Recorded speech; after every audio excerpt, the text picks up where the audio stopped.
Hello guys, आज हम अपना जो स्टेट का टीजीटी मैथ का जो भी हमारा एग्जाम 2017 में हुआ था उसका जो साइकोलॉजी का सेक्शन है वो कर रहे हैं। ठीक है, हमारा क्वेश्चन नंबर 1 है। क्वेश्चन नंबर 1 में क्या है?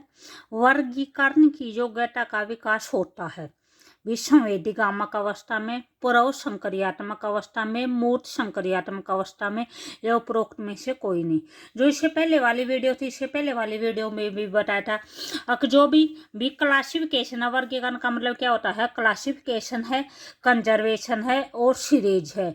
ये जो कॉन्सेप्ट है बच्चे को कौन सी एज में आते हैं? मूर्त संक्रियात्मक अवस्था में आते हैं। ठीक है, ये वही हमारी 0 से 2 है, ये 2 से 7 से, ये 7 से 11 है। और जो फोर्थ स्टेज होती है फॉर्मल ऑपरेशनल वाली वह कितने से होती है? वो 11 से 15 होती है। ठीक है, उसके बाद नेक्स्ट क्वेश्चन है, क्वेश्चन नंबर 2 है। क्वेश्चन नंबर 2 में क्या है? निम्नलिखित में से किसने बच्चों में नैतिक विकास का अध्ययन किया है? ठीक है, कोलबर्ग ने, पियाजे ने, या फिर 1 और 2 दोनों ने। तो यहाँ पे हमारा आंसर कौन सा हो जाएगा? ऑप्शन नंबर 3 हो जाएगा।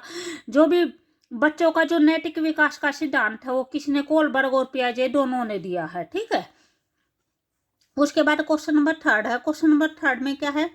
दीर्घावधि स्मृति यानी या जो लॉन्ग टर्म मेमोरी होती है, लॉन्ग टर्म मेमोरी किसी कार्य को कैसे करे से जुड़ी कहलाती है। भी आपकी जो प्रक्रियात्मक यानी जो प्रोसीड्यूरल मेमोरी होती है उससे, एपिसोडिक मेमोरी से, या तात्कालिक मेमोरी से, या संवेदी स्मृति से।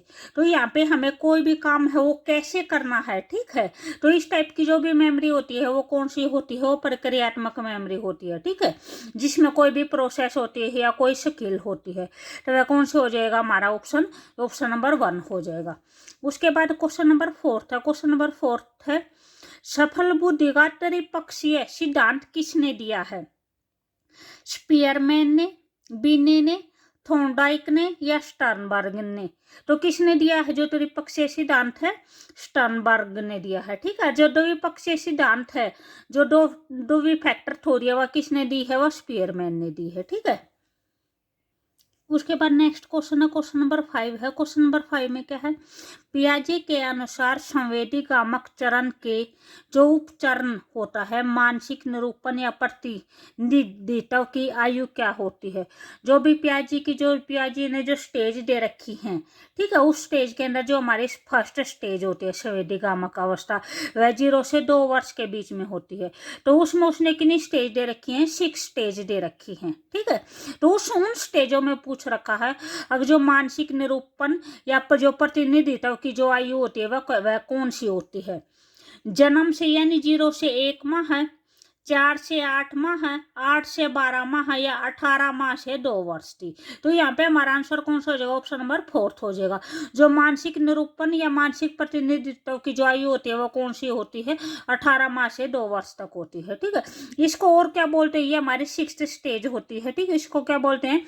योजनाओं का आंतरिकरण भी बोलते हैं। ठीक है, उसके बाद क्वेश्चन नंबर 6 है। क्वेश्चन नंबर 6 में क्या है? शिक्षक को प्रत्येक माह के आखिर में वेतन दिया जाना पुनर्बलन के किस शेड्यूल को की ओर इंगित करता है? फर्स्ट ऑप्शन है शिथिरानुपात, सेकंड है चरानुपात, थर्ड है शिथिरांतराल, और फोर्थ है चरांतराल। तो यहाँ पे क्या बोल रखा है कि यानी शिक्षक को हर एक माह के लास्ट में वेतन दिया जाता है। तो यह एक पुनर्बलन की टाइप है। तो ये कौन सी किस टाइप के पुनर्बलन की टाइप है? तो ये यहाँ पे हमारा आंसर कौन सा हो जाएगा? ऑप्शन नंबर 3 हो जाएगा, जो शिथिरांतराल। यहाँ पे जैसे हर एक माह के लास्ट में यानी हर 30 डेज के बाद क्या दिया जाता है? वेतन दिया जाता है। ये क्या है? ये एक फिक्स टाइम है, फिक्स इंटरवल है। ठीक है, तो फिक्स इंटरवल के बाद जो पुनर्बलन दिया जाता है वो क्या हो जाएगा? वो फिक्स इंटरवल पुनर्बलन बोला जाएगा। ठीक है, उसके बाद है 7th में क्या है? RPWD एक्ट 2016 के अनुसार निम्नलिखित में से कौन विशेष आवश्यकता वाले बालक का उदाहरण नहीं है? जो फर्स्ट ऑप्शन दे रखे है वो दे रखे एसिड हमले के शिकार बच्चे, सेकंड है परमस्टिक पक्षाघात, थर्ड है दृष्टिबाधित बालक, या फोर्थ है इनमें से कोई नहीं। तो यहाँ पे जो भी RPWD एक्ट 2016 पारित किया गया था उसमें भी जो 21 कैटेगरी के बच्चे जो भी विकलांग कैटेगरी है उसमें किस कैटेगरी वाले जो विकलांग बच्चे हैं उनको शामिल किया गया था, तो उसमें ये तीनों कैटेगरी भी उसमें शामिल थी। ठीक है, तो यहाँ पे जो भी हमारा ऑप्शन दे रखा है ये हमारा ये ऑप्शन गलत दे रखा है, यहाँ पे भी क्या आएगा, भी सभी आएगा। ठीक है, उसके बाद क्वेश्चन नंबर 8 है। क्वेश्चन नंबर 8 में क्या है, निम्नलिखित में से कौन सा गार्डनर द्वारा दिए गए बुद्धि के प्रकारों में से एक प्रकार नहीं है। ठीक है, जो भी हावर्ड गार्डनर ने जो बुद्धि के प्रकार दिए थे उनमें से कौन सा जो एक प्रकार नहीं है। जो फर्स्ट ऑप्शन दे रखे वो संगीत संबंधी बुद्धिमत्ता, सेकंड है स्पाइशियल बुद्धिमत्ता, यानी यह कौन सी होती है, जो स्पेस से रिलेटेड होती है। ठीक है, उसके बाद थर्ड है अंतर्वैयक्तिक बुद्धिमत्ता, फोर्थ है विश्लेषणात्मक बुद्धिमत्ता। तो यहाँ पे जो भी हमारा आंसर होगा वो कौन सा हो जाएगा, ऑप्शन नंबर 4 हो जाएगा कि जो विश्लेषणात्मक बुद्धिमत्ता है उसने इस टाइप की कोई भी बुद्धि का प्रकार नहीं दिया था। ठीक है, उसके बाद 9th क्वेश्चन है। 9th में क्या है, निम्नलिखित में से किस सिद्धांत ने संज्ञानात्मक विकास को सामाजिक मध्यस्थता युक्त प्रक्रिया के रूप में देखा है। ठीक है, तो यहाँ पे हमारे ऑप्शन है वे क्या है, समाज सांस्कृतिक सिद्धांत, सामाजिक अधिगम सिद्धांत, मनोलैंगिक सिद्धांत या चिह्नाधिगम सिद्धांत। तो यहाँ पे हमारा आंसर कौन सा हो जाएगा, सामाजिक सांस्कृतिक सिद्धांत, यानी सोशियो कल्चरल थ्योरी है, वो है जो समाज के मध्य है, जो मध्यस्थता स्थापित करती है। ठीक है, उसके बाद है 10 में क्या है, निम्नलिखित में से कौन सा मस्तिष्क क्षेत्र व्याकरण भाषा उत्पादन का कार्य करता है। तो जो भी हमारा ब्रोको क्षेत्र होता है, जो इससे पहले वाली वीडियो में भी था, ठीक है, वो हमारा भाषा संबंधी जो भाषा उत्पादन है उसका कार्य करता है। तो यहाँ पे हमारा कौन सा हो जाएगा, ऑप्शन नंबर ए हो जाएगा। उसके बाद क्वेश्चन नंबर 11 है, एक 3 साल का बच्चा कहता है कि सूरज क्रोधित है। यह एक उदाहरण है, यह किस चीज का उदाहरण है, एनिमिज्म का उदाहरण है, आत्म केंद्रित का है, आलोचना का है या अंतर्ज्ञान का है।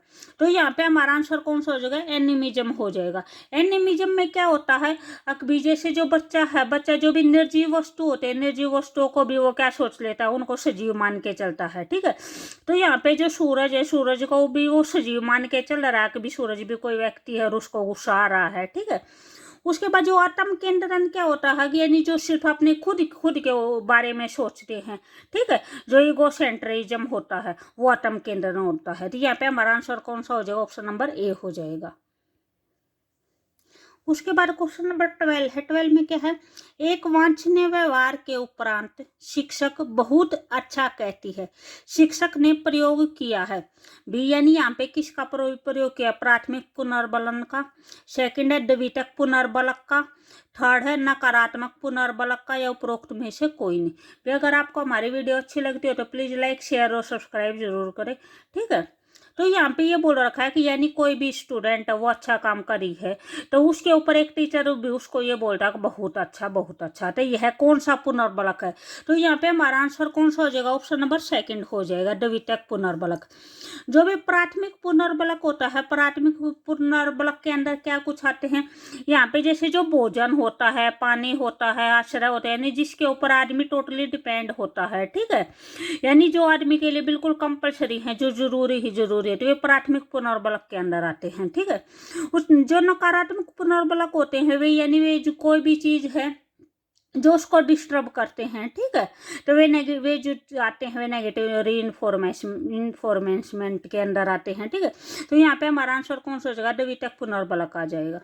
उसके बाद है 13 क्वेश्चन। 13 क्वेश्चन में क्या है, प्रोग्राम्ड लर्निंग निम्नलिखित में से किसके कार्य पर आधारित है, स्किनर पर, पियाजे, पावलोव या फिर फोर्थ ऑप्शन है भंडोरा। तो यहाँ पे हमारा आंसर कौन सा हो जाएगा, स्किनर आ जाएगा। ठीक है, उसके बाद 14 है। 14 में क्या है, दृष्टिबाधित बालकों हेतु किस प्रकार की शिक्षण सामग्री सर्वाधिक प्रभावी है, कि यानी जो भी बच्चे हैं दृष्टिबाधित है उनके लिए जो शिक्षण सामग्री है वो कैसी होनी चाहिए, वीडियो आधारित होनी चाहिए। कि जो अगर वीडियो आधारित होगी तो बच्चे उस वीडियो को देख नहीं सकते। ठीक है, वीडियो में क्या होता है, वीडियो में पिक्चर वगैरह होती है तो वे उसको देख ही नहीं सकते, तो ये उनके लिए क्या होती है, ये यानी उनके लिए प्रभावी नहीं है।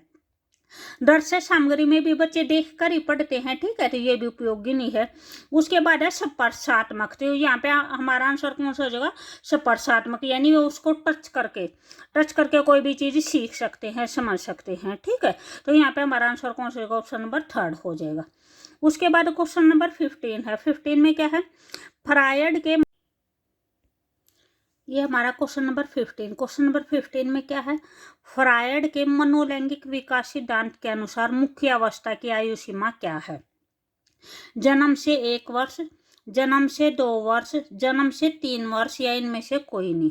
तो जो भी फ्रायड का मनोलैंगिक विकास सिद्धांत है उसके कितनी स्टेज है, उसकी 5 स्टेज है। जो फर्स्ट स्टेज है वह है 0 से 1 वर्ष तक, ठीक है, तो उसका नाम क्या है, मौखिक चरण है या मुख्य अवस्था है, ठीक है। सेकंड है 1 से 3 वर्ष तक, उसका नाम है गुड्डा चरण, ठीक है। थर्ड जो स्टेज है वो 3 से 6 वर्ष तक है, उसका नाम है फेलिक्स स्टेज या फेलिक्स चरण। जो फोर्थ अवस्था है वो है 6 से 12 वर्ष तक, उसको क्या बोलते हैं, सुषुप्त चरण, ठीक है, या सुषुप्त अवस्था। उसके बाद जो फिफ्थ जो लास्ट स्टेज है वो 12 से वयस्क होने तक है, ठीक है। तो ये कौन सा है, जननांग चरण है। तो यहाँ पे जो भी हमारा आंसर होगा वो आंसर कौन सा हो जाएगा, ऑप्शन नंबर 1 हो जाएगा। जन्म से 1 वर्ष तक की जो स्टेज होते हैं उसको क्या बोलते हैं, मुख्य अवस्था या मौखिक चरण बोलते हैं, ठीक है। जो इससे आगे के नेक्स्ट 15 क्वेश्चन है वे हम अपने नेक्स्ट वीडियो में करेंगे।